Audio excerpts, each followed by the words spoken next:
Hello friends. मेरा नाम विवेक सिंह राठौर है एंड मैं आपको इस वीडियो लेक्चर सीरीज के थ्रू आपके स्टेट के बारे में, आपके डिस्ट्रिक्ट के बारे में बताने वाला हूं। आज हम लोग इस सीरीज का फर्स्ट वीडियो पे बात करने वाले हैं और वो वीडियो होगा आपके अपने डिस्ट्रिक्ट बिलासपुर, और इत्तेफाक से ये मेरा भी डिस्ट्रिक्ट है बिलासपुर, उसके बारे में हम लोग बात करेंगे। तो आप जैसा जानते होंगे कि बिलासपुर छत्तीसगढ़ स्टेट में बसा हुआ है और छत्तीसगढ़ की सेकेंड लार्जेस्ट सिटी है बिलासपुर। तो इसके बारे में हम लोग थोड़ा सा और जानते हैं और इसके टूरिस्ट प्लेस के बारे में, इसकी क्या ज्योग्राफी है, क्या हिस्ट्री है, एडमिनिस्ट्रेशन के लिए कौन से ब्लॉक्स हैं, तहसील है, वो सब हम लोग धीरे धीरे करके इस वीडियो में आगे देखेंगे। तो स्टार्ट करते हैं आज का सेशन। उसमें हम लोग फर्स्ट देखते हैं बिलासपुर के बारे में इंट्रोडक्शन और इसका डेमोग्राफी। तो देखिए, अगर हम लोग बिलासपुर का इंट्रोडक्शन देखें तो बिलासपुर के इंट्रोडक्शन में आप ये जान सकते हैं कि ये 400 इयर्स ओल्ड सिटी है। ठीक है, 400 साल पुराना ये सिटी बसा हुआ शहर है। और आपको ये भी जान के जो जानते होंगे वो तो ठीक है, जो नहीं जानते होंगे उनको जानना चाहिए कि ये जो बिलासपुर शहर है आपका, वो एक उसका नाम पड़ा बिलासा नाम की एक फिशरमैन थी, मतलब एक वुमेन थी जो मछली वो करती थी, फिशर वुमेन। उनका नाम था बिलासा और उनका बहुत बड़ा योगदान है सोशली। अगर अपन देखें तो सोसाइटी के लिए बहुत बड़ा योगदान है और उनके नाम से ये शहर बसा दिया गया जिसका नाम था बिलासपुर। ठीक है, ओके। अब हम लोग अगर इसका एक सबसे इंपॉर्टेंट बात देखें तो इसको न्यायधानी भी कहा जाता है। मतलब कि एक जो स्टेट होता है उसकी राजधानी भी होती है, न्यायधानी भी होती है। जहां पे हाई कोर्ट रहता है उसको न्यायधानी बोलते हैं। तो आप बिलासपुर में हमारा हाई कोर्ट छत्तीसगढ़ का यहाँ पे सिचुएटेड है, इसलिए इसको न्यायधानी कहते हैं। और हाई कोर्ट से आप ये भी जानना चाहिए कि जो बिलासपुर का हाई कोर्ट है ये पूरे एशिया का सबसे, अगर आप बोल सकते हैं कि लार्जेस्ट, ठीक है, largest, Asia's largest high court यहाँ यही है आपका बिलासपुर का जो हाई कोर्ट है। और अगर आप इस डिस्ट्रिक्ट की बात करें, मतलब ये पूरा जो जिला है, इस जिले का जो हेड क्वार्टर है वो बिलासपुर सिटी है। क्योंकि बहुत सारे ऐसे डिस्ट्रिक्ट होते हैं जिनका जो हेडक्वार्टर होता है वो उसके नाम से नहीं पड़ता, लेकिन इसका कोइंसिडेंटली सेम है। जो इसका बिलासपुर का जो एडमिनिस्ट्रेटिव ये आपका हेडक्वार्टर है वो बिलासपुर सिटी है। ओके।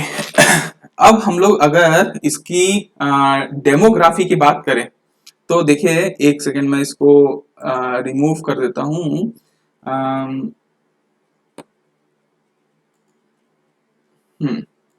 ठीक है, अब इसमें हम लोग थोड़ा सा डेमोग्राफी की बात करते हैं कि डेमोग्राफिकली बिलासपुर के बारे में। तो देखिए, सबसे पहले अगर आपको इसका एरिया अगर आपको मालूम है तो अच्छी बात है, नहीं तो आप देख लीजिए कि एरिया है 3508 किलोमीटर स्क्वायर, मतलब 3508 स्क्वायर किलोमीटर इसका एरिया है बिलासपुर शहर का। इसके बाद अगर आप इसका पॉपुलेशन देखना चाहते हैं कि पॉपुलेशन कितना है, तो पॉपुलेशन इसका लगभग 16.25 लैक्स है। ये पॉपुलेशन सेंसस 2011 का जो डेटा है उसके हिसाब से ये डेटा है। और अगर पॉपुलेशन इतना है तो इसकी डेंसिटी कितनी है? पॉपुलेशन की जो डेंसिटी है वो लगभग 463 किलोमीटर स्क्वायर, ये इसका पॉपुलेशन डेंसिटी है। इसके बाद अगर हम लोग इसमें सेक्स रेशियो की बात करें कि मेल टू फीमेल कितनी रेशियो है, सेक्स रेशियो, वो आपकी है 964। ओके। उसके बाद अगर हम लोग इसकी लिटरेसी रेट की बात करें, बिलासपुर शहर की लिटरेसी रेट है आपका 74.46%, मतलब लगभग 75% लिटरेसी रेट है यहाँ पे। उसके बाद अगर हम लोग इसका जो एडमिनिस्ट्रेशन अगर हम लोगों को देखना है तो वैसे एडमिनिस्ट्रेशन का एक अलग से मैं सेक्शन बनाया हूं, उसमें देख सकते हैं। कुछ और यहाँ पे हम लोग देख सकते हैं, जैसे कि जो डेमोग्राफी में काम आता है, पॉपुलेशन 16.25 लाख है। इसके अगर हम लोग क्लासिफाई करें कि अर्बन पॉपुलेशन कितना है, तो अर्बन पॉपुलेशन लगभग 35.881% है। मतलब जो पूरा बिलासपुर जिला है, डिस्ट्रिक्ट है, उसमें अर्बन जो सिटी वाला जो पॉपुलेशन है वो सिर्फ 35% सिटी में रहते हैं, बाकी 65% लगभग या 64.19% गांव में रहते हैं। इसमें अगर आप एससी पॉपुलेशन देखना चाहते हैं, एससी पॉपुलेशन, तो ये 20.76% बिलासपुर में एससी पॉपुलेशन है। और बिलासपुर में एसटी पॉपुलेशन अगर आप देखना चाहें तो कम है, 14.37% एसटी पॉपुलेशन है। और इसमें आप एक चीज और देख सकते हैं कि इनका जो वर्क पार्टिसिपेशन रेट है, मतलब कि वर्क पार्टिसिपेशन रेट, इसका मतलब होता है कि कितना फीमेल मेल के साथ वर्क में पार्टिसिपेशन कर रही हैं, तो ये है 42.34%। तो ये डेटा आप बिल्कुल ऑथेंटिक डेटा है, ये डेटा को आप ध्यान में रखिएगा। ऐसे हम लोग अलग अलग डिस्ट्रिक्ट के बारे में बात करेंगे, लेकिन हर डेटा तो आप याद नहीं रख सकते। कम से कम कुछ एरिया, जैसे एरिया कितना है, पॉपुलेशन एटलीस्ट आप याद रखिएगा। डेंसिटी, सेक्स रेशियो तो हम लोग पूरे स्टेट का देख ही लेते हैं। लिटरेसी रेट याद रखिएगा कि आपको एक अनुमान हो जाएगा कि शहर है तो लिटरेसी रेट अच्छा होगा। अर्बन पॉपुलेशन लेकिन आप ध्यान रखिएगा सिर्फ 35% है, एससी पॉपुलेशन 20 है और एसटी पॉपुलेशन 14 है, जबकि हमारे छत्तीसगढ़ में एसटी की पॉपुलेशन ज्यादा है और एससी की कम है, लेकिन यहाँ पे उल्टा है बिलासपुर में। तो ये आपको ध्यान रखना है। इसके बाद हम लोग आते हैं इसके ज्योग्राफी और एडमिनिस्ट्रेशन वाले सेक्शन पे। तो ज्योग्राफी और एडमिनिस्ट्रेशन वाले सेक्शन में अगर हम लोग बात करें तो सबसे पहले ज्योग्राफी की बात करते हैं। तो इसका हम लोग इसको हम लोग ऐसे बना लेते हैं, ऊपर से लेके नीचे तक देखिएगा। अब आप इसका पहले लैटिट्यूड और लॉन्गिट्यूड आपको पता होना चाहिए। तो देखिए ये है एक्चुअली 21.47 डिग्री नॉर्थ लैटिट्यूड से ऊपर की तरफ जाता है 23.8 डिग्री नॉर्थ लैटिट्यूड। और अगर हम लोग इसका लॉन्गिट्यूड की बात करें, लॉन्गिट्यूड वाली लाइन की बात करें, तो यहाँ पे आता है 81.14 डिग्री ईस्ट लॉन्गिट्यूड से लेके 83.15 डिग्री ईस्ट लॉन्गिट्यूड। तो देखिए जो बिलासपुर शहर है वो 81 से 83 के बीच में अराउंड है, मतलब लगभग 2 डिग्री का फासला है यहाँ से यहाँ के बीच में। और ऊपर से नीचे के बीच में भी अगर आप देखें 21.47 है और 23.8 है, लगभग 2 डिग्री का फासला है यहाँ पे। तो ऑलमोस्ट एक आप अगर आप देखें तो स्क्वायर शेप का है, 2 डिग्री ऊपर से 2 डिग्री ऐसे हॉरिजॉन्टली और वर्टिकली। तो आप इसको स्क्वायर शेप का बोल सकते हैं ऐसे ज्योग्राफिकली अगर आप बात करते हैं तो। इसके बाद ज्योग्राफी अगर आपको देखना है कि ये किस किस एरिया और अलग अलग डिस्ट्रिक्ट को टच करता है, तो देखिए इस डायग्राम को देख के आप ये मत सोचिएगा, ये एकदम अगर आपको नया डायग्राम चाहिए जिसमें जो आपका पेंड्रा, मरवाही और ये गौरिल्ला जो जिला है वो अलग हो चुका है, तो ये बिलासपुर का ये एरिया अब कट चुका है। ठीक है, ये आपका एरिया हो चुका। तो बिलासपुर अब इतने एरिया में बसा हुआ है। अब बिलासपुर का जो अब आप नॉर्थ की तरफ देखें तो देखें नॉर्थ की तरफ कौन सा जिला है, तो आप ये बोल सकते हैं कि नॉर्थ की तरफ है आपका पेंड्रा, गौरेला, मरवाही। ये बिलासपुर को ऊपर से टच करता है। अगर आप वेस्ट की दिशा में आए तो वेस्ट की दिशा में आप अगर पूरा देखें तो पूरा का पूरा मुंगेर ही टच करता है यहाँ पे वेस्ट की दिशा में बिलासपुर को। अगर आप थोड़ा साउथ आए तो साउथ में आपको दिखेगा कि देखिए यहाँ पे बलौदा बाजार है, तो बलौदा बाजार बिलासपुर को टच करता है। और अगर आप ईस्ट की तरफ जाएं तो ईस्ट की तरफ देखिए कोरबा भी है और यहाँ जांजगीर चांपा भी है। तो कोरबा एंड जांजगीर चांपा ये जिले बिलासपुर को टच करते हैं। तो आपको जो डिस्ट्रिक्ट जो जिससे वो एडजॉइनिंग करता है वो आप लोगों को जानकारी इससे हो जाएगा। इसके बाद हम लोगों को इसका कुछ और भी चीजें देखनी है, जैसे कि बिलासपुर में कितने एडमिनिस्ट्रेशन का पार्ट आपको। अच्छा, पहले हम लोग ज्योग्राफी की बात कर रहे हैं तो ज्योग्राफी में हम लोग थोड़ा सा और इसमें थोड़ा सा आ जाते हैं। ज्योग्राफी में अगर हम देखें तो यहाँ का मॉनसून जो यहाँ का क्लाइमेट है ये कैसा होता है। तो यहाँ पे देखिए बिलासपुर में आप सब ट्रॉपिकल इसको बोल सकते हैं, एरिड नहीं बोल सकते, सेमी एरिड है, और continental and monsoon type climate यहाँ पे रहता है।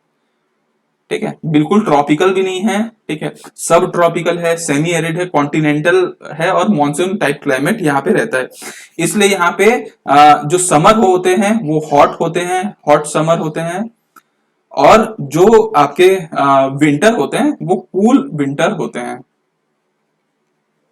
ठीक है, और जो रेनी सीजन होता है वो छोटा होता है, यहाँ पे स्मॉल रेनी सीजन बिलासपुर में। ओके, अब अगर हम लोग इसका एक सेकेंड इसके अगर मैक्सिमम टेम्परेचर की बात करें कि बिलासपुर में मैक्सिमम टेम्परेचर कितना जाता है, तो लगभग जो टेम्परेचर है वो 45 डिग्री सेल्सियस तक यहाँ पे रेंज करता है। और यहाँ पे जो साइक्लोन्स है, डस्ट साइक्लोन्स यहाँ पे कॉमन है, डस्ट साइक्लोन्स यहाँ पे आते रहते हैं। और इनका जो यहाँ का जो रेनी सीजन वो लगभग जुलाई से जो चालू होता है वो सितंबर तक यहाँ पे जाता है। और लगभग इसका जो रेन होता है वो एवरेज रेनफॉल यहाँ पे 58 सेंटीमीटर एवरेज रेनफॉल यहाँ पे बिलासपुर में होता है। ये जो जिस टाइप का यहाँ पे क्लाइमेट है वो बिल्कुल आइडियल बोल सकते हैं आप एग्रीकल्चर डेवलपमेंट के लिए। यहाँ पे एग्रीकल्चर डेवलपमेंट के लिए काफी आइडियल क्लाइमेट यहाँ पे मौजूद है। और खासकर अगर आप कौन से एग्रीकल्चर की बात करें तो देखिए, जैसे वीट हो गया, राइस हो गया, ठीक है, शुगर केन हो गया, कॉटन यहाँ पे होते हैं, कॉटन क्रॉप्स हो गए। तो ये सारे जो एग्रीकल्चर के क्रॉप्स हैं ये सब के लिए बहुत अच्छा टेम्परेचर है यहाँ पे बिलासपुर में, बहुत अच्छा क्लाइमेट है यहाँ पे। अगर अब हम लोग इसको और थोड़ा सा बात करते हैं अगर इसमें देखिए जो इसका यहाँ बिलासपुर में रेन होता है उसमें 80% जो बारिश होती है वो रेनी सीजन के दौरान होती है। और जो बचा कुचा रेन है 20% रेन वो लगभग होता है ठंडी के टाइम पे, वेस्टर्न डिस्टर्बेंस के कारण। जो वेस्टर्न डिस्टर्बेंस होता है जिसके कारण मतलब ऊपर पंजाब वगैरह में बारिशें होती है ठंडी में, वहां हमारे यहाँ भी लगभग 20% जो बारिश होती है वो वेस्टर्न डिस्टर्बेंस के कारण विंटर सीजन में यहाँ पे होती है। ओके, और ड्यू टू लेस रेनफॉल और शॉर्ट ड्यूरेशन की वजह से यहाँ पे जो एग्रीकल्चर एक्टिविटी है, जो यहाँ पे जो एग्रीकल्चर एक्टिविटी करते हैं वो मेनली डिपेंडेंट होते हैं कैनाल्स पे, मतलब नहर पे और ट्यूब वेल्स पे। इन पे वो मोस्टली डिपेंडेंट होते हैं क्योंकि यहाँ का जो रेनफॉल है ये कम होता है, जैसे मैंने आपको बताया 58 सेंटीमीटर है, और शॉर्ट ड्यूरेशन के लिए होता है। इस वजह से यहाँ पे मोस्टली डिपेंडेंट एग्रीकल्चर एक्टिविटी के लिए कैनाल और ट्यूबवेल्स में हुआ रहता है। अब हम लोग इसमें आते हैं आपके ज्योग्राफी में। अगर हम लोग और बात करें तो इसी में हम लोग रिवर्स की भी बात करते हैं कि बिलासपुर में कौन से रिवर्स फ्लो होते हैं। तो यहाँ का जो मेजर रिवर है वो है आपका अरपा रिवर यहाँ का मेजर, बिलासपुर का सबसे मेजर रिवर है, जो कि यहाँ पे मुंगेली के यहाँ पास में खोडरी खोंगसरा नाम का जो जगह है, खोडरी खोंगसरा पेंड्रा में आता है, लगभग मुंगेली नहीं बोल रहा हूँ, पेंड्रा के खोडरी खोंगसरा से निकलता है और बिलासपुर को लगभग बीचों बीच काटते हुए जाता है वो आगे। तो अरपा खोडरी खोंगसरा से निकलता है, इसका ओरिजिन यहाँ है, खोडरी खोंगसरा पेंड्रा में है ये। और ये इसका जो लेंथ है वो लगभग 100 किलोमीटर की इसकी लंबाई है। अगर आप इसमें अदर रिवर्स की बात करें तो यहाँ दो और रिवर हैं, एक है आपका लीलागर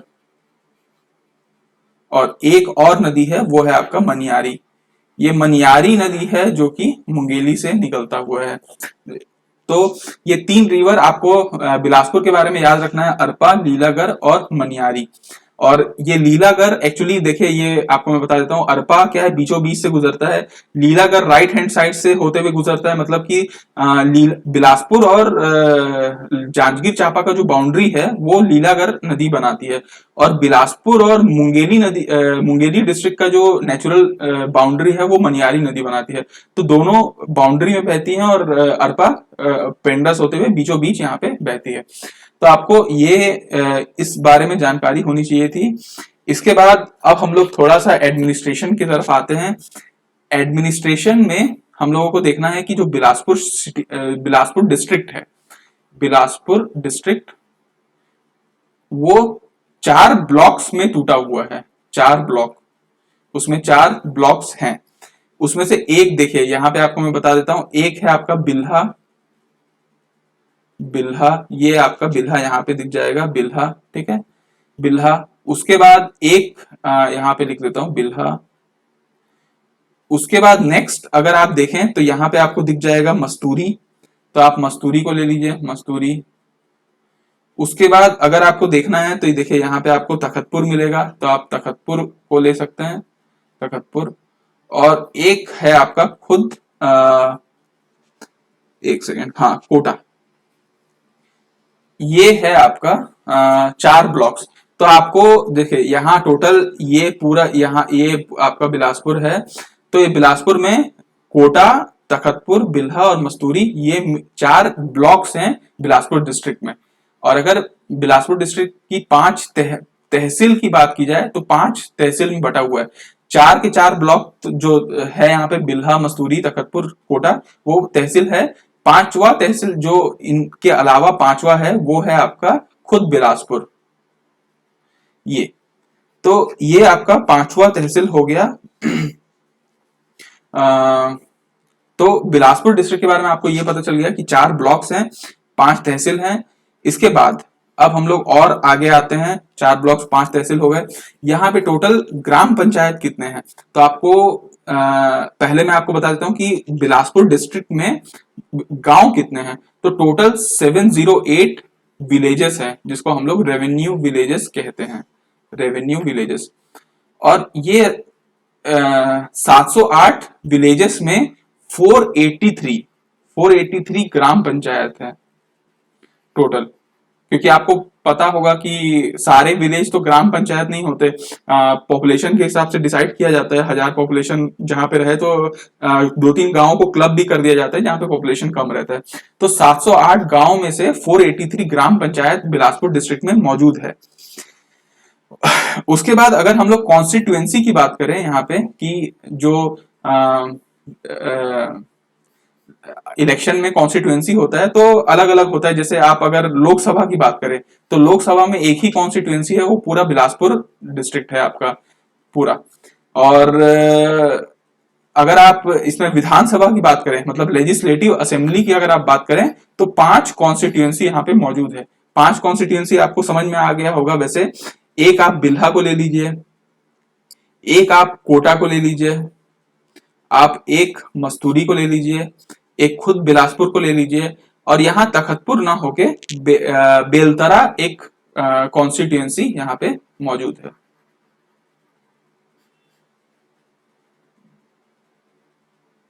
ठीक है, हाँ, बेलतरा भी एक कॉन्स्टिट्यूएंसी है।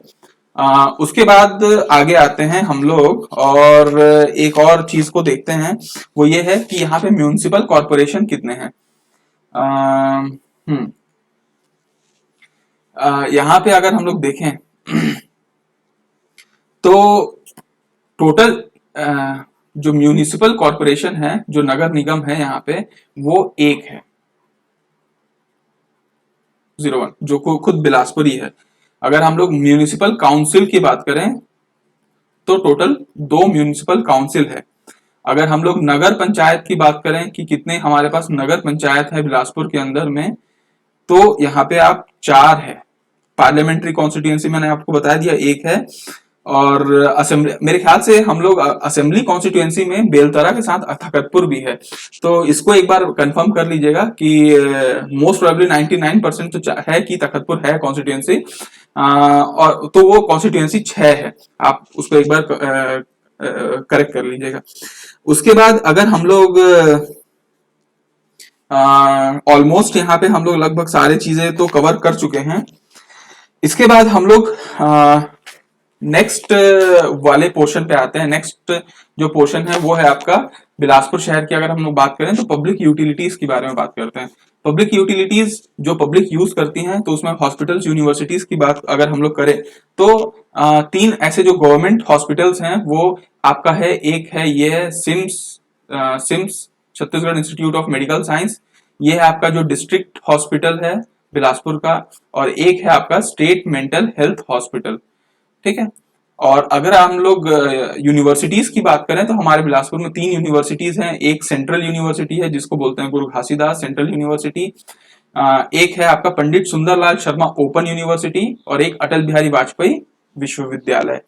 तो ये 3 हमारे पास यूनिवर्सिटीज हैं और 3 हमारे पास हॉस्पिटल्स हैं जो गवर्नमेंट की है।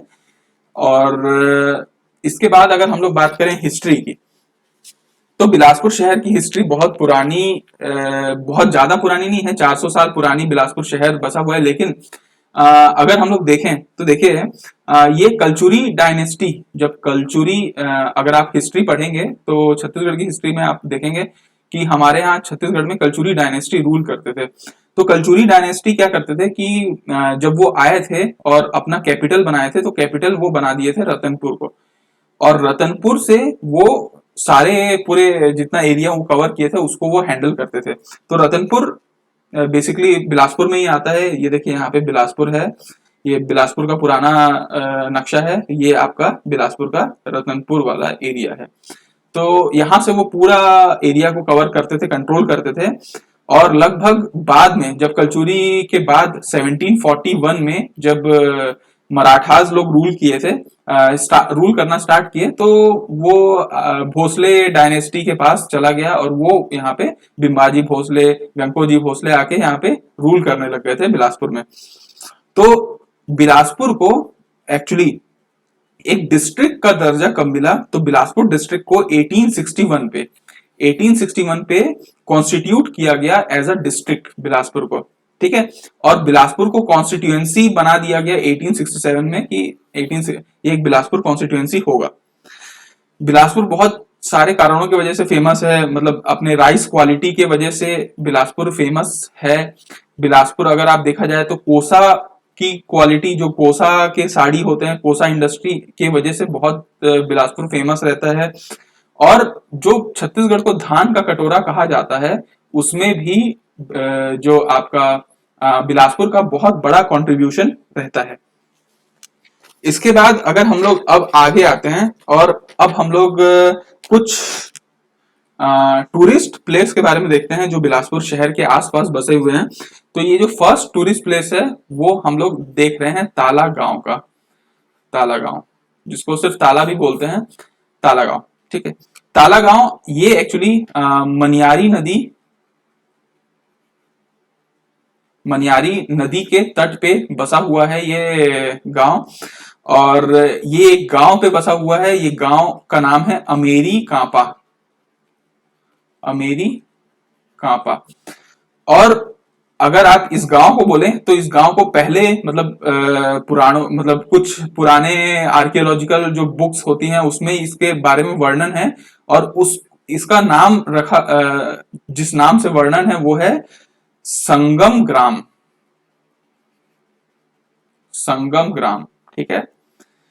उसके बाद यहाँ पे बोला जा मतलब है कि कॉन्फ्लुएंस होती है शिवनाथ नदी और मनियारी नदी एक्चुअली यहाँ पे, इसलिए हो सकता है नाम संगम ग्राम है। शिवनाथ नदी और मनियारी जो नदी है, जैसे मैंने आपको बताया मनियारी नदी के तट पे तो है ही बसा, तो यहाँ के आसपास यहाँ पे शिवनाथ नदी और मनियारी नदी का कॉन्फ्लुएंस होता है, दोनों आके मिलती हैं। यहाँ पे ताला गांव क्यों फेमस है, और क्योंकि यहाँ पे एक मंदिर है जो बहुत पुराना है, जिसका नाम है देवरानी जेठानी मंदिर, देवरानी जेठानी टेम्पल। जिसके हालांकि ये जो नाम है उस नाम के जैसा नहीं है कि ये देवरानी और जेठानी का कोई मंदिर है, ये मंदिर है एक्चुअली लॉर्ड शिव का।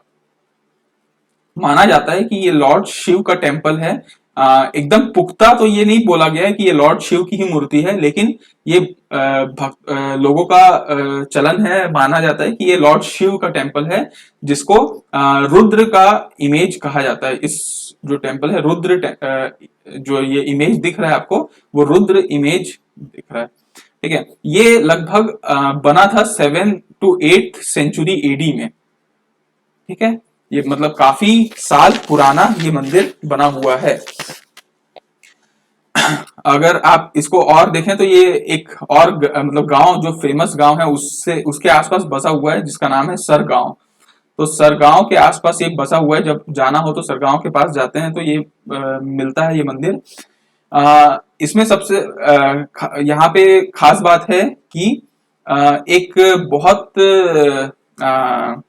यूनिक स्टैचू है। आप देख सकते हैं वैसे ये स्टैचू को, एकदम यूनिक टाइप का आपको लग रहा होगा। ये यूनिक स्टैचू है जिनको शिव जी का स्टैचू कहा जाता है, जो देवरानी टेम्पल में सिचुएटेड है। जो जेठानी टेम्पल है वो काफी मतलब धराशायी टाइप का हो गया है। ये देवरानी टेम्पल में रखा हुआ ये वो स्टैचू है, यूनिक स्टैचू, जो शिव जी का बोला जाता है, रुद्र के नाम से जाना जाता है। ये मोनोलिथिक स्टैचू बोल सकते हैं है। मोनोलिथिक मतलब एक ही पत्थर को तराश तराश के ये ऐसा बनाया गया है, मोनोलिथिक। और अगर इसका मुद्रा की बात की जाए कि ये किस पोजीशन में है, तो एक स्पेशली इसका नाम आता है जिसका नाम है संभंग मुद्र पोजीशन। संभंग मुद्र पोजीशन, इस पोजीशन को कहा जाता है। लगभग 2.70 मीटर इसकी जो हाइट है वो है। और अगर आप इसमें देखें, देखिए ऊपर में जैसे जटा मुक्त, अभी बहुत अच्छे से तो क्लियर नहीं दिख रहा होगा मुक्त को, ये एक्चुअली एकदम स्नेक के उसमें बना टाइप का है। स्नेक जैसा टाइप का दिख रहा होगा इनके सर पे। जो इनके आईब्रोज हैं, आईब्रोज और जो इनका नाक है वो भी लिजर्ड के शेप का है। इनका जो माउथ है वो भी देखिए यहाँ पे, अगर आपको थोड़ा ध्यान से देखेंगे तो क्रैब की तरह, केकड़ा की तरह इसका पैर देखिए यहाँ निकला हुआ है, तो ये केकड़ा की तरह है। और आर्म्स भी अगर आप देखें तो कैप्रिकॉन की तरह इनके आर्म्स है। तो ये एक्चुअली बहुत सारे जानवरों को मतलब को रिजेंबल करते हैं। अलग अलग ऑर्गन्स में अलग अलग जानवर हैं। तो ये एकदम वर्ल्ड की सबसे यूनिक स्टैच्यू आप बोल सकते हैं, जो यहाँ पे हमारे बिलासपुर शहर में ताला गांव उसमें देवरानी टेम्पल में रखा हुआ है। उसके बाद सेकंड में आते हैं हम लोग, जो टूरिस्ट प्लेस को देखते हैं, वो है आपका लुथरा शरीफ। लुथरा शरीफ, लुथरा शरीफ एक्चुअली एक दरगाह है। वो दरगाह किनकी है?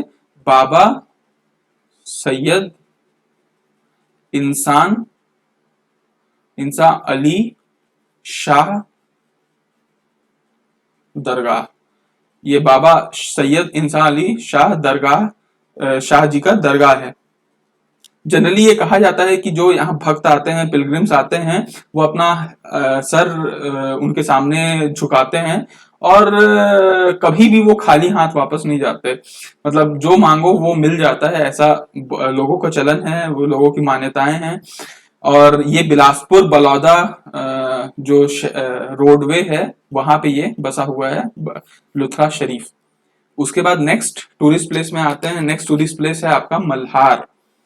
ये है आपका मल्हार। ये भी बहुत पुराना है और बहुत आर्कियोलॉजिकल एक्सकेवेशन यहाँ पे होते रहते हैं। ये बिलासपुर शिवरी नारायण रोड में है। यहाँ पे जब शिवरी नारायण जाते हैं तो रहता है मल्हार।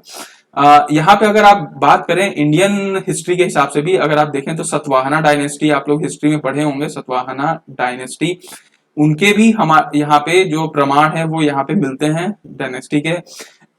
इवन कनिष्क, जो आपने रूलर पढ़ा होगा कनिष्क, उसके भी कॉइन यहाँ पे मिलते हैं बिलासपुर शहर में।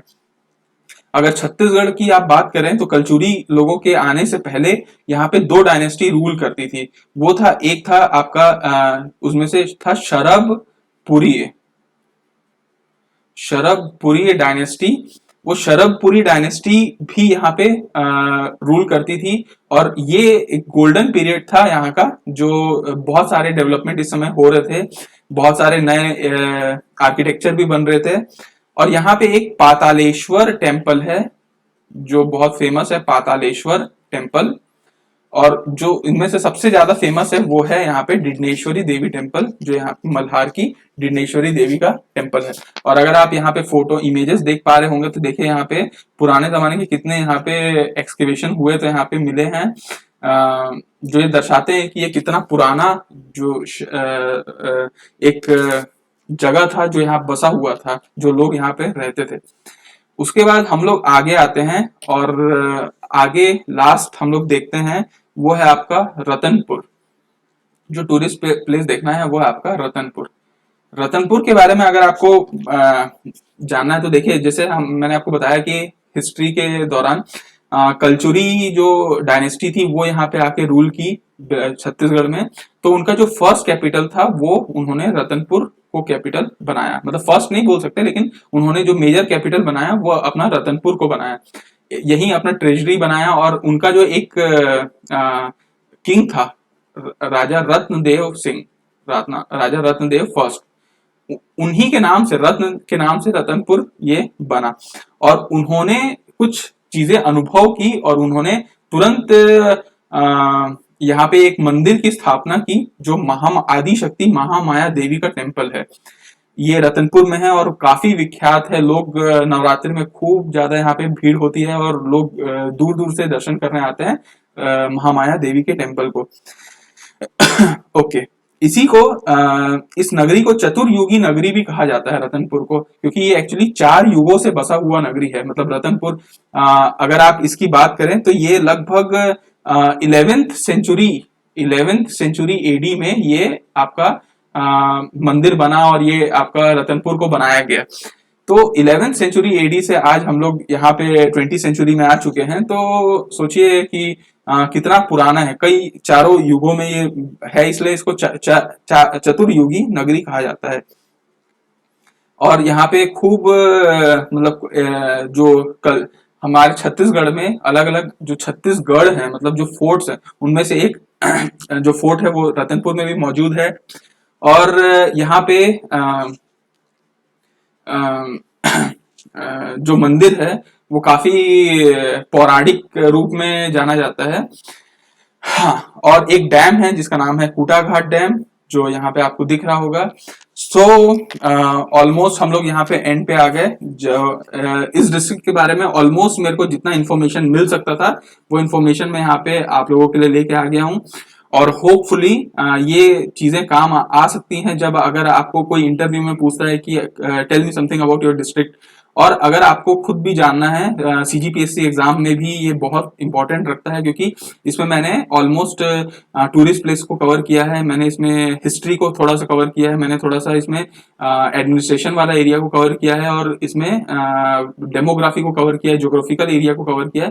तो ऑलमोस्ट सारे जो ज्योग्राफी के पोर्शंस होते हैं वो सारे एरिया को मैं डिस्ट्रिक्ट वाइज इसमें कवर करते जा रहा हूँ। तो होप आपको ये फायदा होगा।